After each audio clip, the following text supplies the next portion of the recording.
پاکستان کے اقلیتی حلقوں میں ایک اہم بحث چل رہی ہے اور یہ بحث صرف ایک عہدے کی نہیں بلکہ حق، انصاف اور نمائندگی کی ہے۔ سوال یہ اٹھ رہا ہے کہ اقلیتوں کے لیے جو منسٹر مقرر کیے جاتے ہیں کیا وہ واقعی اپنی کمیونٹی کی نمائندگی کر رہے ہیں یا پھر یہ صرف ایک رسمی تقرری بن کر رہ گئی ہے۔ حال ہی میں پنجاب کی صوبائی اسمبلی کے اسپیکر کی جانب سے یہ سوال اٹھایا گیا کہ کیا موجودہ منسٹر فار مائنورٹیز اقلیتوں کے لیے وہ کام کر رہے ہیں جن کی ان سے توقع کی جاتی ہے۔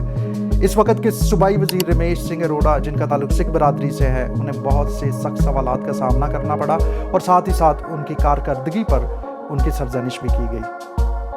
انہیں کہا گیا کہ آج بھی پاکستان میں بہت سے مسیحی خاندان جن کی پنجاب میں بہت بڑی تعداد ہے وہ اس وقت صاف پانی، بنیادی صحت اور صفائی جیسی سہولیات سے محروم ہیں۔